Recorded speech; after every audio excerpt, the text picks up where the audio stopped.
Do strippers have souls? I was asked this question and I had to pause. I didn't want to jump right into it and say something off the cuff. I needed a second. So I was responding to two guy friends of mine, and they were insinuating that girls that are in the sex industry basically do so because they lack that emotional connection. It's kind of like they're driven for that kind of, I don't know, just being sexual. And I was kind of floored with that. I was like, well, interesting you're asking me. I know quite a bit about it, and I'm not going to go into detail, but I do want to let you know that you're way off mark here. Because in the beginning, when a child is being reared, I don't think most girls think, one day I'm going to grow up and be a stripper. One day I'm going to grow up and make porno movies. That's completely only a result of some kind of traumatic event. And let me describe to you what a traumatic event can be.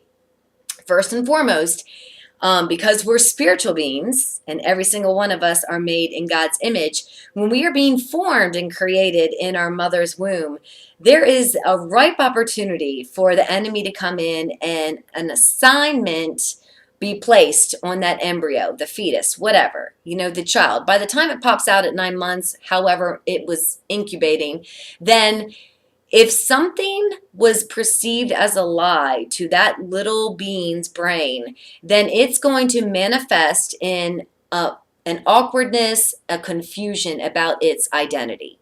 That is the goal of the enemy, his demons, his imps, all of the things that go on nastily and create sin on this earth. So if mom didn't want the kid, if dad didn't want the kid, if mom was sick, if it was a burden, there's a million and one reasons, and it could be anything because each person is individual, as to what can afflict a child. So therefore, as the little baby grows up and anything that happens before the age of 9, if something traumatic happens, being abuse, then that greatly sides with that child looking for love in all the wrong places. I'm using my cheat sheet here. So what strippers are not? Most likely are drug addicts. Just, hey, fell into some stripping because they were first drug addicts. Single moms, they need to make some extra money because they got this kid to feed. Or college girls looking for someone to foot their bill for school. Because all of those things still have a precursor. Take it all the way back, and you still aren't born a drug addict. You're not born an alcoholic. The nature-nurture thing in science and physiology has been proven time and time again. So if we get serious, daddy don't make trash. Okay? So I don't care if a baby's born with a cleft palate. I saw it all over Baltimore. There was like streets where every baby was born with a cleft palate. Every single mama was working in a strip club. Okay, that was my introduction, helping these little babies with the feeding tubes through their nose, down through their throats, into their stomach, because there was only generation after generation in this area that worked the beat in Baltimore. And it ain't a pretty sight. Okay, Baltimore Street sucks. It's gross. And this is all they knew. But I'm telling you that the enemy also knows that the family origin is passing this thing down because that is all they know. So because we're spiritual beings, God already has the inclination in us to want something more, especially if it's going to be crap. If we're going to be eating crumbs from the table, we're going to hunger for the loaf of bread. So instinctively, all of us look for better. We look for good, and we look for human emotional connection. Therefore, most strippers will admit to you that they're hurting, they're aching, and may I suggest that some of them don't even know the depth or the reasons why. This is also the reason why sexual deviancy is not embraced in church, nor will anybody find help for seeking their true identity in Christ in church. If you're going to come forward and out of the closet and say you're a homosexual, or say, you've believe you're transgender, or you want to go and get a sex change, or God forbid you're a prostitute, you're making pornos, you've slept with 5 guys in one night, let's just get serious. These things happen. These are realities for many, many people out there. They were not born that way, nor do they want to live that way. And if they've created enough of a lifestyle because of some lie they believed as a child, and they believe they were born predisposed to this thing, then you're going to have to simply handle how you talk to them with prayer and kindness. Because ultimately, it all comes down to a lack of love and acceptance. The enemy loves it. He hopes that we get so messed up before the age of 9 that by the time we're adults, we self-destruct. And if you go into any of these sexual hotbeds, like when I shut down the red light district in Dallas-Fort Worth, that was 19 years ago. Literally, it took people just vying for the rights of people in the sex trade, in the sex industry, pornography industry, living these lifestyles of pain and suffering because they couldn't make sense of their worlds. Because ultimately, they're literally looking for love in all the wrong places. And hey, if you can make some extra bucks and you don't have to go work a 9 to 5 because you've already seen your parents before you not be able to make ends meet by doing the right thing, sometimes the devil makes things that aren't right look very appealing. Sure, there's a few consequences, but nothing extra little drugs or, some more drinking can't handle. But I'm telling you that you don't just become a drug addict, okay? There's precursor. You don't just become an alcoholic.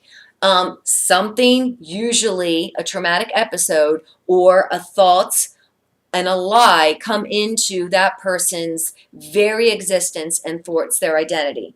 So what I want to say is, spiritual abuse is one of those things that unfortunately I've seen over and over again, and I'll be brief, but when you see a church acting like a gang, and they're going to take in prostitutes and strippers and drug addicts, and they're going to pack them in a place like sardines, like 8 beds per room, and then they're going to say, we're going to provide food for you, but the payback is you come to church with us. We'll take your disability, we'll take your food stamps because we got it covered. We're going to make sure you're all right. But, we'll even go as far as to promise you to be the next pastor in training. I've seen this. Whoa. Doozy. Cult. Sad. So when you have family rejecting you, as I have, and when you have the church saying you have to do it this way, but it kind of feels like family, which is kind of like a gang and kind of, nobody's really stable, then what's a girl to do? There are too many young people, boys included, that literally know they don't want to turn out the way their parents did, but they don't have a clue on how to change the course and the direction of their own life.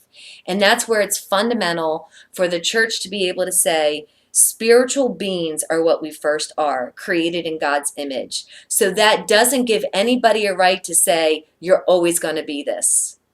You're always going to be a stripper. You're always going to be a drug addict. You're always going to be a lesbian. And the reason I can say that is because that's my story.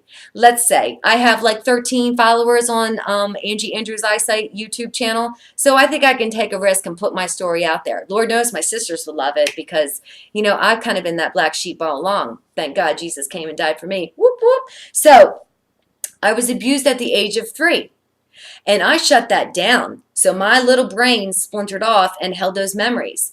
So when I'm 19 and I'm entering the strip clubs, I'm just saying, I'm entering the strip clubs. Here I am 19 and I'm thinking, wow, I can make some quick cash. I can also make it from all those really rich lobbyists that, kind of foot all the bills and the passing of laws and votes from the White House.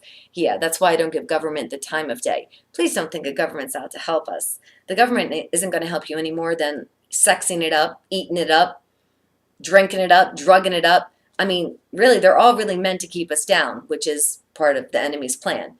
So anyway, my memories came back to me when I was 32, well past the years of working in a strip club. But when I was even younger, we're talking high school days, I thought I was a lesbian. So that went on for about 12 years, okay? All of these things point to the fact that I didn't come from a good home. I was always the one being exposed. There was something Angie was doing that caused aggression for my family. They didn't like to put on bad appearances. Everything had to be prim and proper. So, of course, when it was, Angie's, running around on a little pole over there in D.C., then, oh my gosh, we have to make sure everybody knows it. Okay, that's the oldest book written. Okay, everybody who doesn't like you is going to sling mud. They're going to be like, "Oh my gosh, have you heard what she did? Oh my gosh, do you da, da, da, da, da, da, da, da." Okay, cry me a river already. That's why you got to just start laughing and agreeing with people, because they're going to be making fun of you behind your back anyway. Just beat them to the punch and make fun of with yourself, about yourself, right along with them. Do I give a rip? No. It says more about you than it does me if you've got to sling mud and take my past and use it against me, which is a form of spiritual abuse that I greatly lived. And I've seen that because I was that chick talking at women's ministries and giving the lowdown of my testimony and the things I've done in the sex industry. But lo and behold, I don't care anymore, because I went into strip clubs for years afterward and I pulled those girls out of there and I said, this is not who you are. Daddy don't make trash. You are spiritually made with a call and a purpose. And I guarantee you what he has started in your heart right now, the thoughts that you have of maybe there's something else I could be doing, the answer is yes. You desire that emotional connection. It is your right to go after it in a pure and sound way, not according to what a church says, not according to what some priest, some ministry, some pastor says, not according to what your friends say, or not to make some man happy. Because if that man is already thinking that all you're good for is what you're doing anyway, move on. Bottom line, we need praying people. We need praying people to be able to discern sexual spirits, because they abound in this era. If everybody's fighting to be heard, everybody's fighting to be seen, and you're going to show a little more cleavage or a little bit more skin to get what you want,